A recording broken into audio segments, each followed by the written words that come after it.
Attention, les enfants n'ont que 4 et 5 ans et les parents sont peut-être en état de manque. D'accord. Ils peuvent devenir violents.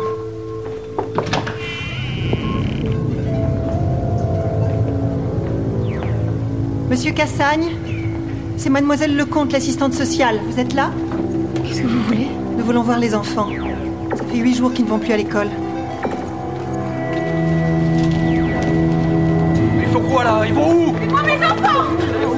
Salope! Lâchez-moi putain! Lâchez-moi! Kevin, sauve-toi! Où est-ce qu'on va? En sécurité, mon grand, t'en fais pas. On n'avait pas le droit! C'est dégueulasse! On vous rendra vos enfants quand vous serez capable de vous en occuper. Je vous déteste! Vous devriez avoir honte! Je te tuerai, salope! Je te ferai la peau! Des fois, je me dis qu'on fait un sale boulot, hein. Oui, mais si on les laissait à de tels irresponsables dans 6 mois, il serait peut-être trop tard. Il est divorcé, il est charmant, il a un petit garçon adorable et il travaille dans une banque. Et ce soir, c'est le grand soir. Non, ce soir, je dois dîner avec Pierre Delagrange. Le conseiller municipal. Mais dis donc, t'es sacrément sollicité, toi, en ce moment. Oui, sauf que lui, il est marié et pas du tout divorcé. Pourquoi t'hésites avec ton prince charmant, alors? Je sais pas si je l'aime vraiment ou si je me suis seulement attachée à son petit garçon. C'est génial, non? Tu vas voir, ça va bien se passer. Tu savais qu'en Grèce, quand on faisait oui de la tête, ça voulait dire non? Lucas, ton papa veut t'inscrire dans cette école pour ton bien. Oui, c'est super. C'est important pour lui que tu ailles bien. Ah bah justement, le voilà. Ne lui dis rien, s'il te plaît. Je voudrais lui en parler moi-même. Désolé du retard. Alors mon grand, ça s'est bien passé? On a eu une discussion intéressante. J'ai hâte d'en savoir plus.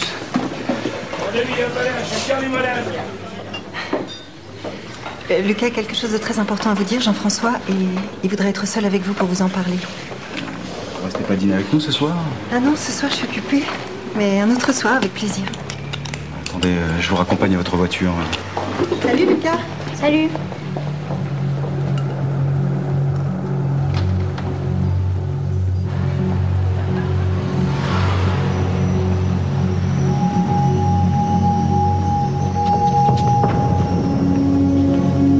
Voilà, c'est juste là. Merci. J'ai passé une soirée délicieuse. Vraiment? Moi qui croyais vous avoir ennuyé avec mes discours. Mais pas du tout, Pierre. Alors on peut peut-être aller boire un dernier verre? Mais c'est-à-dire qu'il est tard, je préfère rentrer. Au revoir. Excusez-moi, je sais pas ce qui m'a pris. Bonsoir, Pierre.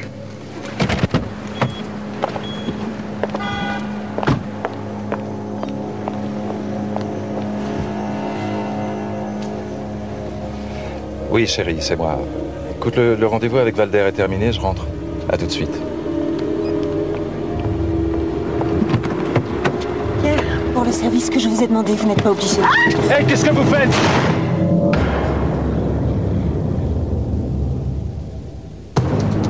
On appelle la mairie, le chef du cabinet nous a donné l'adresse de facturation.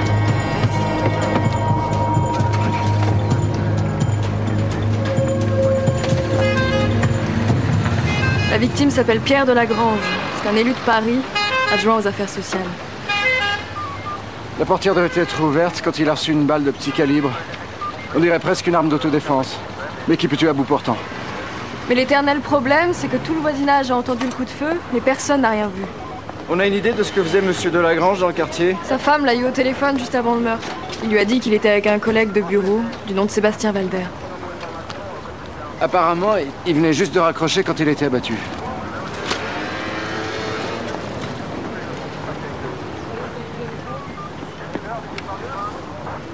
Le passager devait porter un pull en cachemire blanc. Moulant avec un décolleté plongeant. Ça, je peux pas encore l'affirmer. Mais moi, si, vu le mensonge qu'il a dit à sa femme. Son ami Valder passait la soirée dans un dîner de charité. Ben voilà, une affaire sensible qui plaira au procureur Fontana. Tu peux le dire. Parce que ça, soit c'est du rouge à lèvres, soit je m'y connais pas. Est-ce que vous lui connaissiez des ennemis? Des ennemis, je sais pas. Des adversaires politiques, certainement. Nous avons des raisons de penser que votre mari n'était pas seul quand on lui a tiré dessus. Et il n'était pas, comme il vous l'a dit, avec Monsieur Valder. Il était avec qui, alors? C'est la question que nous nous posons. Mais personne ne s'est manifesté. Il devait être en train de la raccompagner au moment où... Vous voulez insinuer qu'il avait une liaison? Nous voulons juste retrouver un témoin qui peut être capital. Il arrive qu'une épouse sache des choses. Moi, je suis désolée. J'ai aucune idée de qui est cette personne. Si jamais elle existe. Nous pouvons jeter un œil sur les affaires de votre mari. Oui, je vous en prie. Merci.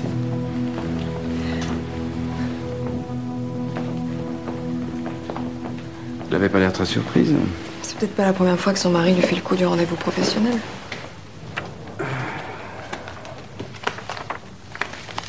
Mais on vérifiera quand même si elle n'a pas appelé Valder dans la soirée.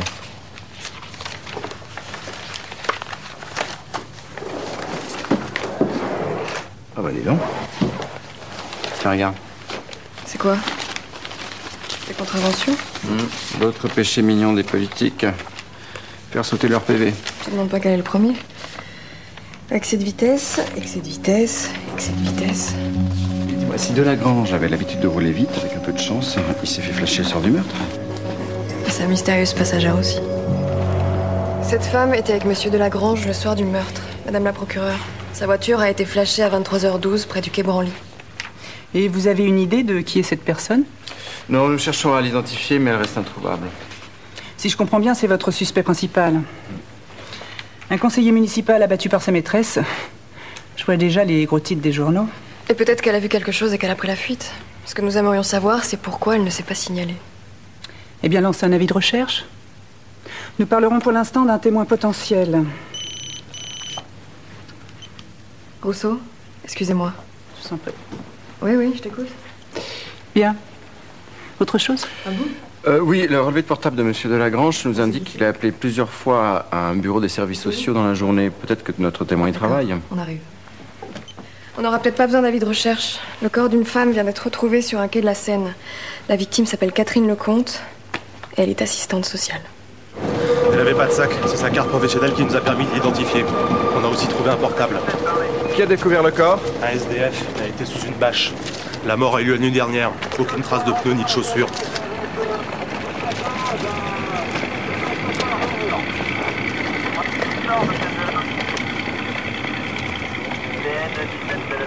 C'est elle.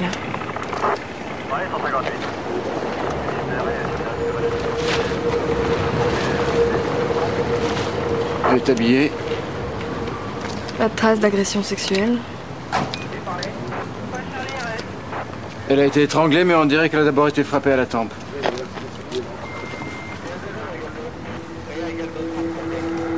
Cachemire blanc, tout neuf, on peut rien te cacher. Notre témoin est devenu une victime. Un meurtre à arme à feu, l'autre à main nue. Oui, une victime laissée sur place, tandis que l'autre a été abandonné sur un terrain vague. Tu penses que c'est le même assassin? En tout cas, il y a une chose qui est sûre, c'est qu'un des deux seulement était visé. Sinon, ils auraient été abattus de la même manière et au même endroit, tu vois. Il n'y a aucune raison. La question est de savoir qui était vraiment la cible. Mon Dieu, c'est horrible. Catherine était ici hier après-midi.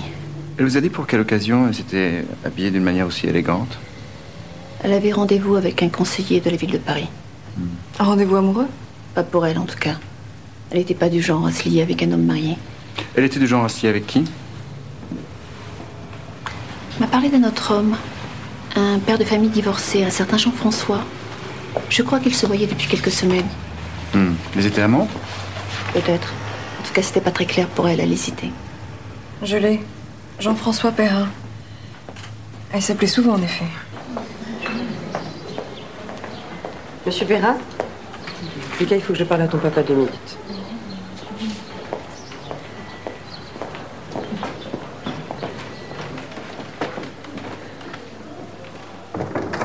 Pardon pour le retard. Nos procédures d'admission sont totalement chamboulées. On vient de m'annoncer une terrible nouvelle. Ah bon? Bon, toutefois, en ce qui concerne Lucas, au vu des tests et des entretiens que j'ai pu avoir avec lui, nous allons lui offrir une place dans notre école. Félicitations.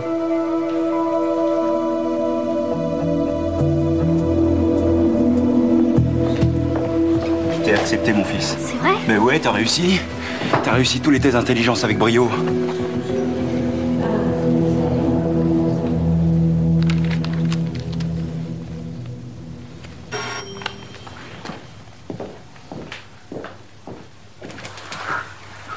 Jean-François Perrin?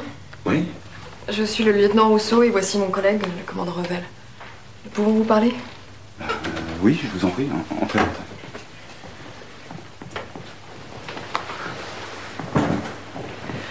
Vous connaissez une personne du nom de Catherine Lecomte, monsieur Perrin? Ah oui, oui. Oui, c'est une amie, pourquoi? Une amie proche? Nous connaissons depuis peu, mais... Ah oui. Oui, proche. Très proche. Et pourquoi? Qu'est-ce qui se passe? Il lui est arrivé quelque chose? Elle a été tuée cette nuit, ainsi que la personne avec qui elle avait dîné. Comment ça? Tuée? Elle était en compagnie d'un homme, mais rien n'exclut que ce soit elle et elle seule qui ait été visée. Excusez-moi. Hein. Je comprends pas, là. Elle était d'une gentillesse extrême, toujours prête à rendre service. Vous avez une idée de qui aurait pu faire ça? Non, non, pas du tout. Elle ne vous aurait pas confié des problèmes personnels? Non, aucun.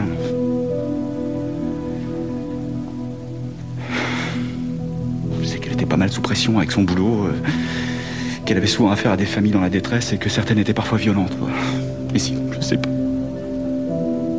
Violent? Vous voulez dire qu'ils l'ont carrément menacé de mort? Mais pourquoi elle en particulier? Vous étiez ensemble pour récupérer les enfants, non? Ah oui, mais elle avait l'art de se mettre toujours en première ligne. Oh. C'était une militante dans l'âme, alors que des gosses étaient maltraités ou malheureux. Vous voulez dire la décision de lui retirer les enfants était d'abord la sienne?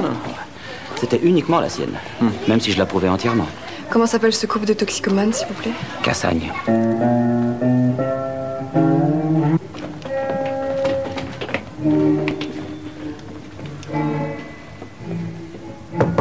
Police! Ouvrez! Bon, allez.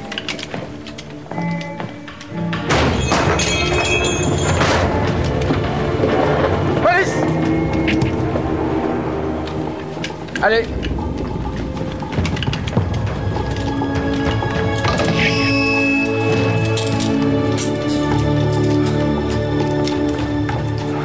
On peut pas dire qu'elle a eu tort de retirer les gosses de ce bordel.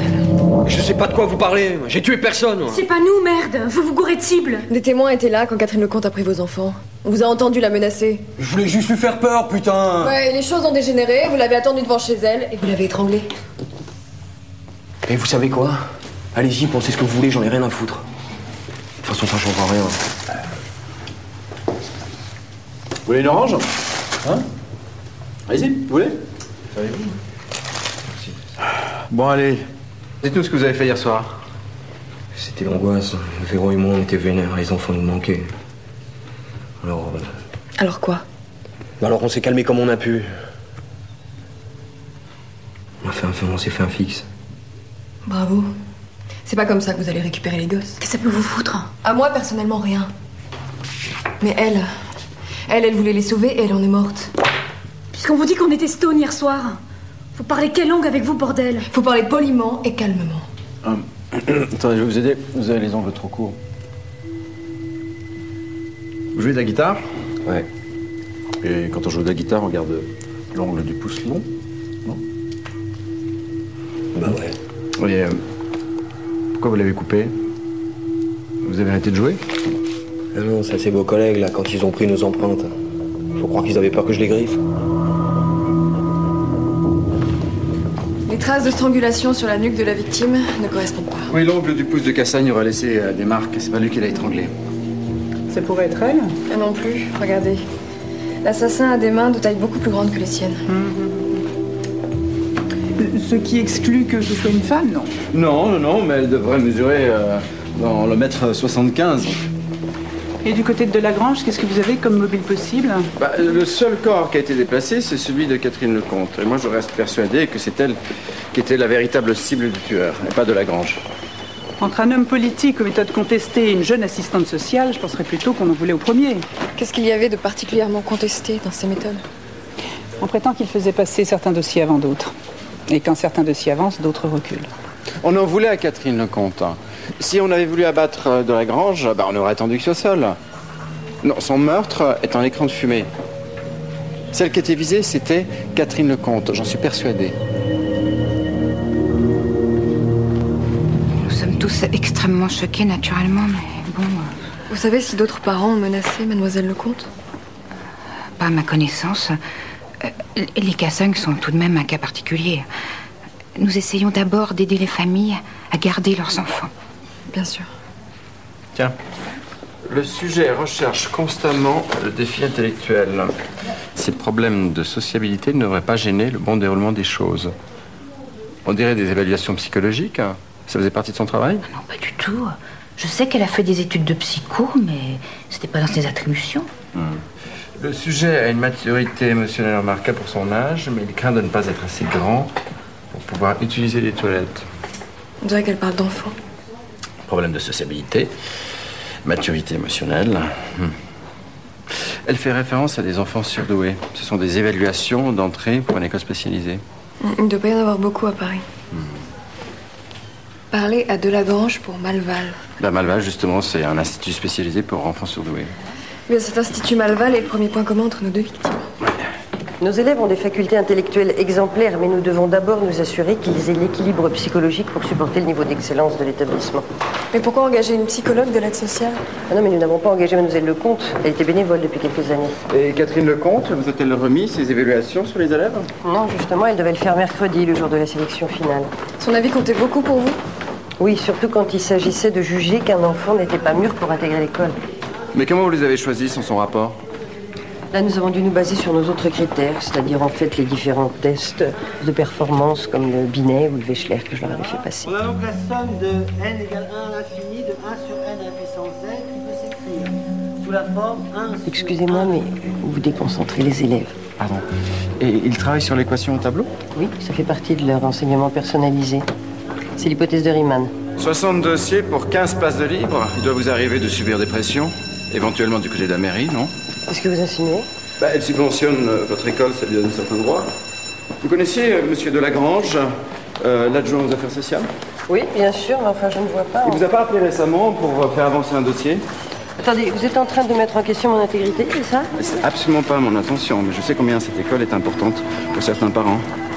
Vous pouvez nous remettre le dossier de candidature, s'il vous plaît? Bien sûr, suivez-moi. T'as l'air de bien connaître le sujet sur les surdoués. Tu penses qu'on est sur la bonne piste? Et c'en est une, en tout cas. Il se peut que le meurtre de Catherine Lecomte ait arrangé une famille qui, à cause d'elle, aurait été recalée. Si elle a voulu utiliser sa relation avec Delagrange pour faire avancer un dossier, ça explique pourquoi on les a tués tous les deux. Par quoi on commence?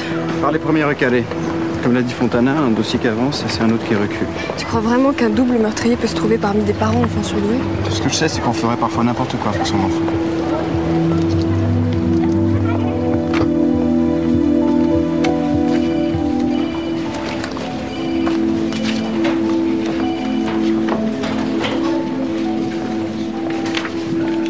Ces gosses sont assez étonnants, et pour l'instant, je vois rien de suspect. Lucas Perrin, ça dit quelque chose? Perrin? C'est pas le nom du type avec qui sortait Catherine Lecomte? Exactement. Il a un fils de 10 ans et il fait partie des candidats de l'école Malval. Il a été recalé? Non, au contraire, il a été accepté. Mais c'est curieux qu'il ait oublié de nous en parler. Lucas est resté dans le système scolaire classique trop longtemps. Le temps que je me rende compte de ce qui se passait. Qu'est-ce qui n'allait pas exactement? Il s'ennuyait. Il était trop en avance sur le programme.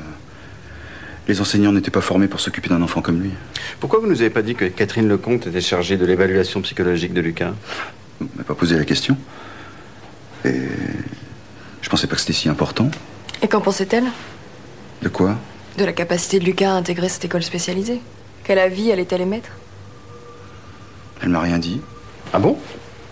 Mais pourtant, ça semble important pour vous, non? J'avais confiance en Catherine. Je suis sûr qu'elle aurait agi dans l'intérêt unique de Lucas. Donc, vous n'aviez aucune inquiétude au sujet de son entrée dans l'école? Aucune. Je peux vous dire qu'elle l'a toujours encouragé. Maintenant, la décision lui appartenait. Lucas? Tu viens me montrer ta chambre? D'accord. Où étiez-vous mercredi soir, monsieur Perrin? Ici, je regardais la télé pendant que Lucas dormait. Vous avez une voiture? Non. Pourquoi? Une arme? Vous rigolez, j'ai jamais eu d'arme.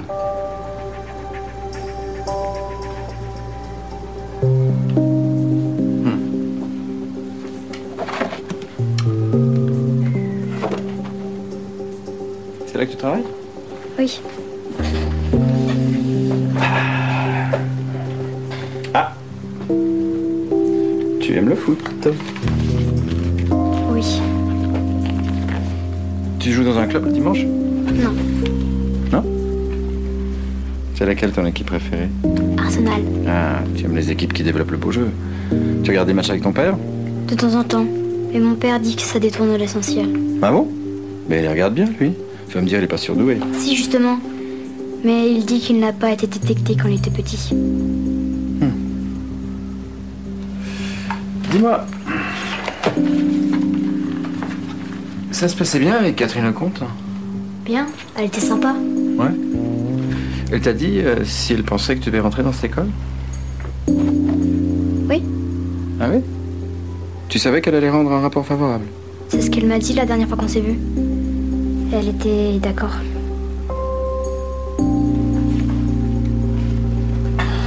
Waouh, l'hypothèse de Riemann. C'est moins marrant que le foot, ça. Mon père dit que le moyen de résoudre un problème, c'est de laisser son cerveau travailler tout seul. C'est ce que je fais quand je regarde un match.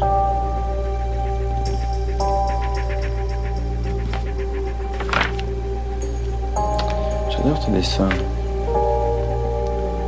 Dis-moi, je peux t'emprunter et je te rends très vite, je te promets. Oui. Ça va? Merci. C'est ma mère qui veut pas que j'entre dans cette école. Elle dit que c'est pas pour moi.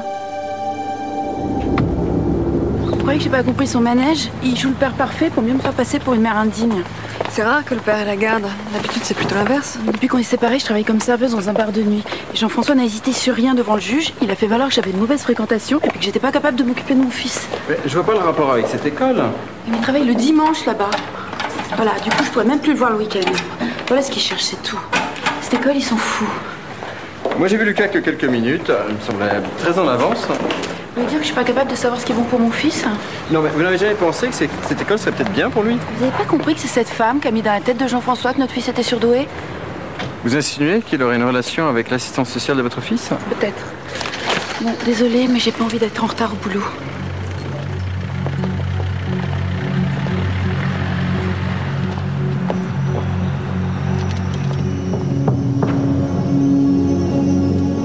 Regarde, ça va t'intéresser. Il y a 3 ans, Elodie Marcoux a été agressée dans un parking. Elle a réussi à mettre son agresseur en fuite grâce à ça. Une arme d'autodéfense. Et ça, c'est la balle qu'on a retrouvée dans le corps de Pierre de la Grange. Elle pourrait provenir de son arme. Encore faudrait-il la retrouver pour le prouver. Non, mais vous êtes complètement malade, hein? J'ai rien à voir avec ça. Vous possédez une arme à feu? J'ai une arme de défense, oui. Je vous l'ai dit, je travaille de nuit. Tiens. Vous pouvez nous la montrer, s'il vous plaît?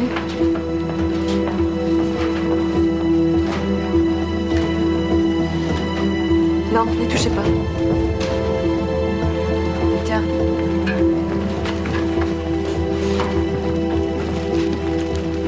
Merci.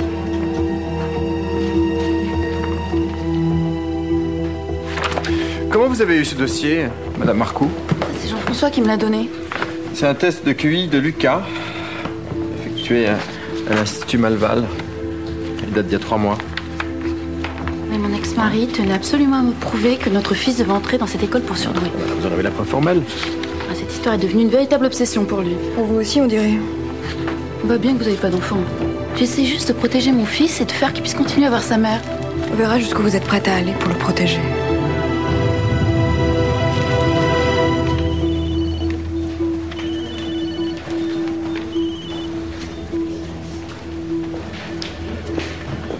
Le calibre est parti au labo. Résultat dans 24 heures. Tes dossiers, ça donne quoi? Ces tests de QI sont impressionnants. Je me demande ce que Catherine Lecomte en pensait. À mon avis, elle a dû faire passer le test de Rorschach. Moi aussi, surtout si je savais ce que c'est. C'est un test de projection pour analyser l'équilibre psychologique du sujet. Tu l'as passé en intégrant la police. Ah, c'est celui où on te monte les tâches? Exactement. Alors? T'as eu un bon score? Forcément non, puisqu'ils m'ont mis avec toi. Sans doute pour faire une moyenne. Tiens, regarde les symboles qu'il fait dans ses cahiers. Il les faisait en potassant ses maths. Oh, tu sais, moi, les maths...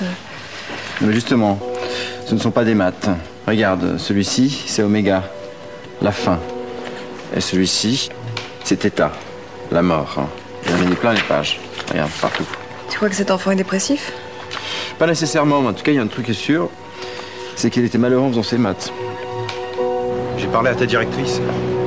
Elle pense que tu travailles pas à 100%, hein? Je fais de mon mieux, papa, je te jure. Rien n'est plus important que d'apprendre, Lucas, tu le sais. Je sais, papa.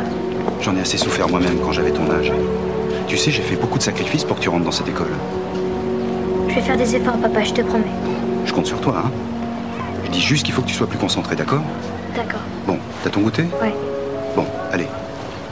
File, on se voit tout à l'heure. Ok.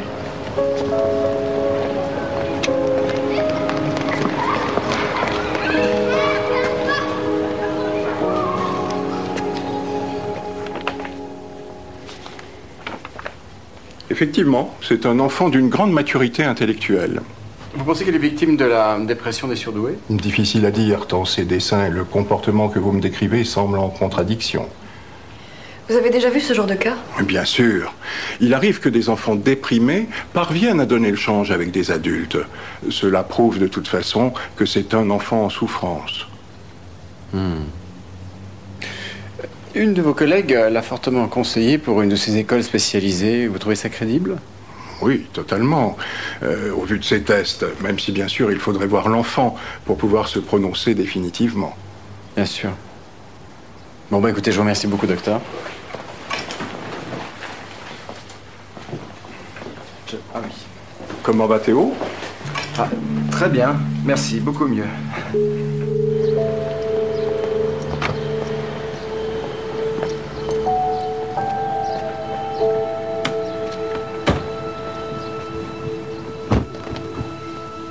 C'est qui Théo? C'est mon fils. Il a 9 ans. Il a des problèmes psychologiques? Si on veut. Il a 143 de quotient intellectuel. Il a le Rubik's Cube à 5 ans et à 7 ans, il est entré en dépression. Je comprends mieux pourquoi tu connaissais le sujet. C'est toi qui t'es rendu compte qu'il était surdoué? Non, c'est mon ex-femme. On était séparés, elle passait plus de temps avec lui. Et puis moi, il y avait quelque chose en moi qui résistait. Moi, je voulais que mon enfant soit comme les autres, tu vois. Juste un tout petit peu mieux, mais pas trop. Exactement. Mais tu vois, moi, c'est le contraire qui me choque. Comme Perrin. Vouloir à tout prix faire de son gosse une bête de concours. Mais si Catherine Lecomte avait juste fait ce que lui demandait le père de Lucas, ou alors si elle s'était trompée dans son évaluation. Tu veux dire que Lucas ne serait pas surdoué? On peut truquer des tests de QI? Oui, si quelqu'un donne les réponses avant. Mais il y a une chose qui ne manque pas. Ce sont les équations mathématiques. Ah, bonsoir, monsieur Revel. Bonsoir, Béatrice. Ça va? Ça va. Virginie est là? Non, elle avait rendez-vous ce soir. Il faudrait que je parle avec Théo avant qu'il s'endorme. Oui, bah, il est dans sa chambre, mais je crois qu'il est en train de lire. Merci. Dis-moi, t'en es où alors? Au moment où Dantès retrouve Mercedes pour la première fois. C'est pas mal, hein? Ça te plaît? L'histoire est cool. C'est surtout les digressions qui sont géniales. Il a rien compris à cette équation de les 20. Il écrit des trucs logiques, mais complètement à côté de la plaque. On dirait du par cœur. Merci, mon grand. Et t'oublies pas notre partie d'échecs de ce week-end, parce que je vais te battre. Dans tes rêves, papa. Salut, mon grand.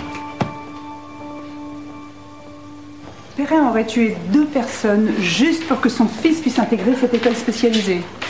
Le revolver de défense de son ex-femme n'est pas l'arme du crime. De plus, Perrin prétend à tort ou à raison qu'il était lui-même surdoué. Et comme il n'a pas réussi, il a projeté toutes ses ambitions sur son fils. Pour lui, c'est pas une école, c'est un sacre. Et pourquoi aurait-il tué mademoiselle Lecomte alors qu'elle allait rendre un avis favorable à l'admission de Lucas? C'est vrai, c'est ce que dit Lucas. Et il est même probable qu'elle ait essayé d'appuyer son admission par l'intermédiaire du conseiller de Lagrange. Alors je répète ma question. Pourquoi l'aurait-il éliminée, elle? Ça, c'est l'équation de Riemann. Et ça, c'est l'équation telle que Lucas a pu la résoudre. Son raisonnement ne rejoint pas du tout l'hypothèse. Je ne vois pas non plus la différence. Il a pu se tromper. Non. Il n'a fait aucune erreur mathématique. Il est simplement hors sujet. Lucas est un garçon très éveillé, sans doute en avance. Mais sa mère a raison. C'est pas un surdoué. Alors pourquoi tous ces tests sont positifs? Écoutez, je ne vois pas comment vous pouvez avoir le moindre doute sur ses capacités. Je peux vous assurer que j'ai tout de suite été optimiste sur les chances d'admission de Lucas dès son inscription. Vous l'avez dit à Monsieur Perrin? Non, parce que nous devions attendre les évaluations psychologiques. Ça aurait été contraire à la politique de l'école. Mais franchement, Madame Maléval, à quoi servent toutes ces évaluations psychologiques? Ces enfants sont différents et vous êtes suffisamment expérimenté pour les reconnaître. Vous connaissez le sujet? Oui, en effet, vous avez refusé le dossier de mon fils il y a 3 ans. Il a 143 de QI. Ah, bah, je suis désolée, mais vous savez, chaque année, nous refusons des enfants. Non, mais tout va bien. On a trouvé d'autres solutions. Théo a mis un peu de temps à s'en remettre. Mais tout va bien. Je comprends, oui. Les enfants surdoués sont souvent un peu... Ils ont souvent une sensibilité exacerbée. Ils ont des réactions un petit peu extrêmes. C'est aussi vrai pour Lucas? Oh oui. Oui, il a fait un malaise le jour du premier entretien. Son père m'a dit qu'il avait la grippe. Mais vous n'avez pas l'air convaincu. C'était quoi si c'était pas la grippe? Le stress. C'était le premier moment important dans sa jeune vie. Les enfants ont cours 6 jours sur 7. Oui, c'est ça. Ils ont cours soit le dimanche, soit le samedi. C'est en fonction de leur religion. Lucas, c'est dimanche? Oui. Et vous le lui avez précisé au cours de cet entretien? Ah oui, nous l'expliquons aux élèves dès qu'ils viennent déposer leur candidature. J'aurais voulu lui parler, vous permettez? Salut Lucas. La directrice m'a dit que tu travailles ici pendant la pause déjeuner. Je voulais qu'on bavarde un petit peu tous les deux. Tu veux bien? Si c'est pour parler de mon père, j'ai pas envie. Non. On peut parler de foot. Je suis sûr que tu joues à l'arrière. Comment vous le savez? C'est un poste qui demande une certaine vision du jeu. C'est lequel ton joueur préféré? Lilian Thuram. Ben voilà. Je l'ai vu mercredi soir. Il a fait un grand match. Énorme. Ouais. T'as regardé la télé? Ton père était sorti? Non, il est à la maison. Mais je croyais que ton père ne voulait pas que tu t'intéresses au foot. Parfois, il me le permet. Dis-moi la vérité, Lucas. Ton père était à la maison ou il était sorti? Souviens-toi, c'était mercredi soir. T'as appris le lendemain que t'étais admis ici. Non, il était sorti. J'ai regardé le match tout seul.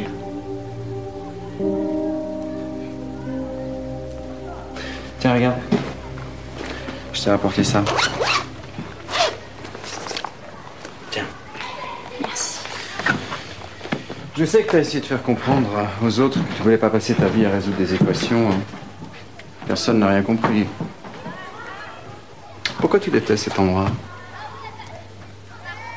Qu'est-ce qui te rend si malheureux ici? C'est les profs? C'est les autres élèves?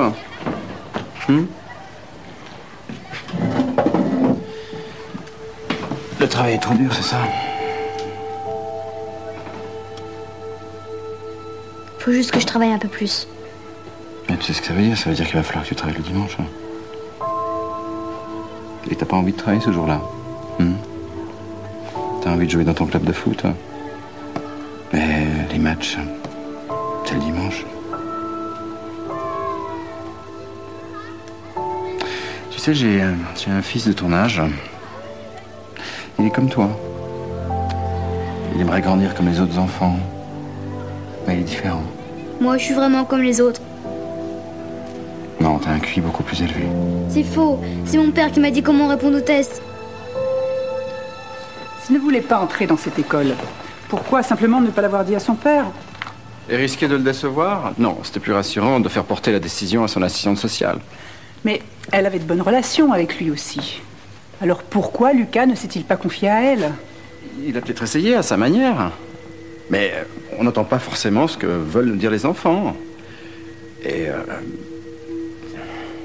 comme personne n'a compris son message de détresse, il a dit à Catherine Lecomte qu'il allait annoncer lui-même son admission à son père. Mais il lui a menti. Il lui a dit qu'il n'était pas admis. Le mensonge était la seule solution. Son audition n'a aucune valeur juridique. Vous étiez seul avec lui, Revel. Un mineur. C'était le seul moyen de le faire parler. Oui, et bien maintenant, c'est le père qu'il faut faire parler. Sans quoi, c'est le retour à la case départ. On y parviendra si on arrive à le déstabiliser sur la seule chose qui lui tient à cœur. L'entrée de son enfant dans cette école. Comment ça, vous pouvez pas garder Lucas, hein? Je pense, et l'équipe pédagogique aussi, que Lucas n'est pas adapté à sa classe. Le type d'enseignement que nous prodiguons ici n'est pas du tout ce qu'il lui faut. Mais qu'est-ce que vous racontez? C'est vous qui l'avez accepté! Je sais, nous nous sommes trompés à son sujet. Ce sont des choses qui arrivent. Mais même Catherine Lecomte était d'accord pour qu'il soit intégré. Mais nous n'avons pas eu son rapport, malheureusement. Écoutez, elle me l'a dit! Peut-être, mais là, nous avons des familles qui ont vraiment besoin de notre enseignement. Allô? Oui, j'arrive. Je vous prie de m'excuser un instant.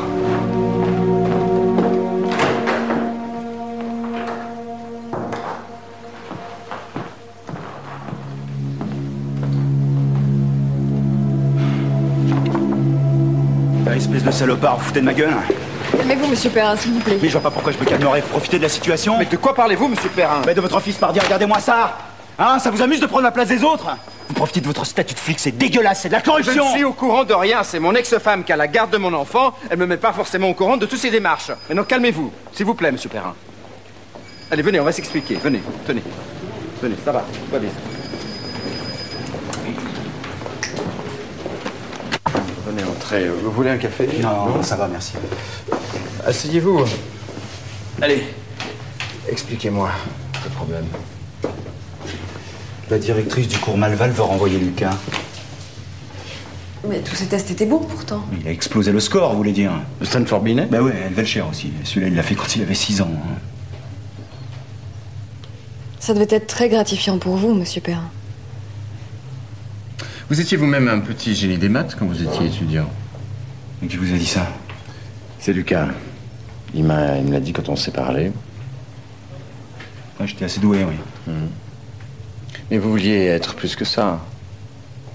Vous auriez pu faire une carrière prodigieuse si vous aviez été détecté. Mais il y a 20 ans, on ne traitait pas ce genre de handicap.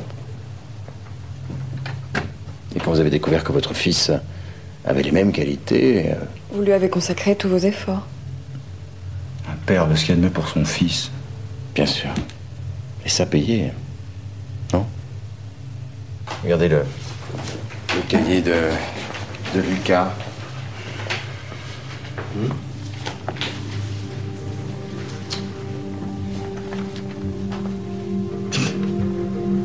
mais qu'est-ce que c'est?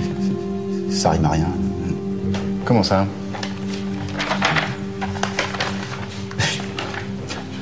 Je me connais suffisamment en maths pour savoir que ça, c'est... Des gribouillages? Non, c'est le travail d'un enfant qui se débat avec un concept qu'il ne comprend pas. Mon fils n'a pas pu écrire ses âneries. Bien sûr que si, c'est ce qu'il fait quand vous n'êtes pas là pour l'aider. Non, mon fils est un enfant précoce, il est surdoué. Pas quand vous n'êtes pas là pour faire le test de Wechsler ou ses devoirs de maths. Lucas n'a pas besoin de mon aide. Les tests qu'il a réussi tout seul, c'est après lui avoir appris les réponses par cœur. Monsieur Perrin, votre fils nous a tout expliqué. Vos exercices de mémoire, de vocabulaire, votre enseignement constant. C'est juste comme ça qu'on travaille tous les deux. Un enfant a besoin d'aide parfois, c'est normal, non? Oui, et Lucas a une mémoire extraordinaire.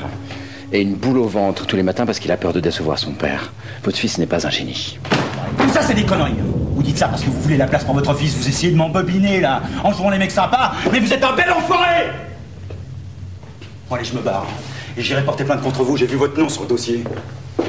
Vous n'irez nulle part, monsieur Perrin. Vous allez être placé en garde à vue. Vous pouvez passer un coup de fil à votre avocat et demander l'assistance d'un médecin. Mais qu'est-ce que c'est que ces conneries, là? Votre fils n'est pas surdoué et il a peur de vous le dire. C'est pour ça qu'il vous a menti au sujet de son admission dans cette école spécialisée. Mais il n'a pas menti. J'ai vu le rapport de l'assistante sociale. Quoi? Celui qu'elle allait remettre à l'école? Ah ouais?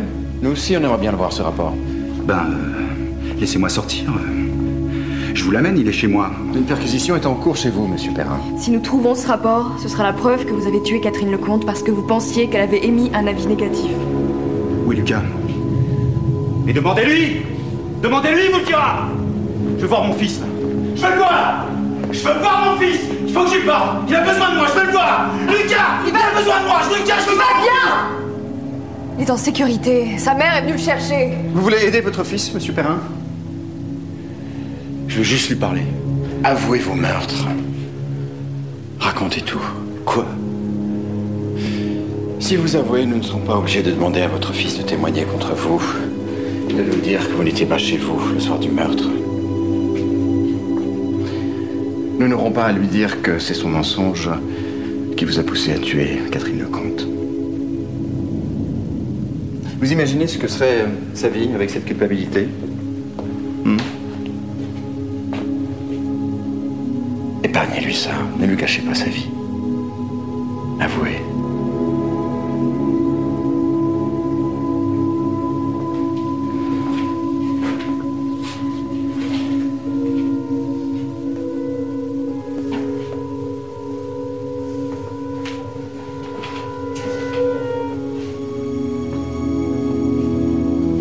J'avais pas le choix.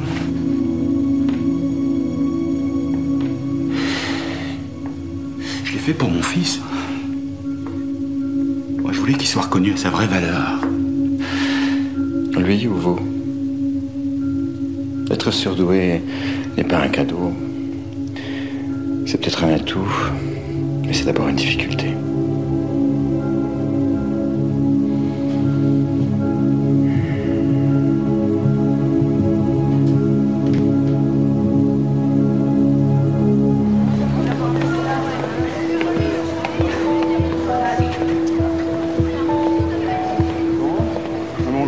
Hein? Plus tard. Ouais? Théo! Tu viens? Il y a un truc de maths que j'ai pas compris, tu peux m'expliquer? Papa, faut que j'aille.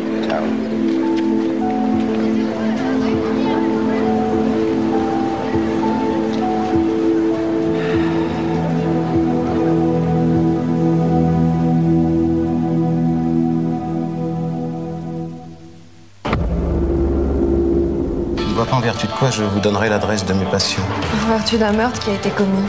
Tout de suite, un deuxième épisode de Paris Enquête Criminelle. Et peut-être par un de vos patients. Antoine Delamico. Il est jugé schizophrène, à tendance paranoïaque, dangereux. Soyez très prudent avec lui, il se croit persécuté. Vous êtes des agents infiltrés. Cette personne, vous la connaissez? C'est moi, Michel, ton beau-frère. Jamais vu, hein. Vous êtes un fan de Van Gogh ou c'est pour convaincre vos patients qui voient mal? Les hommes comme ces malades, ce qui nous éblouit nous rend aveugles.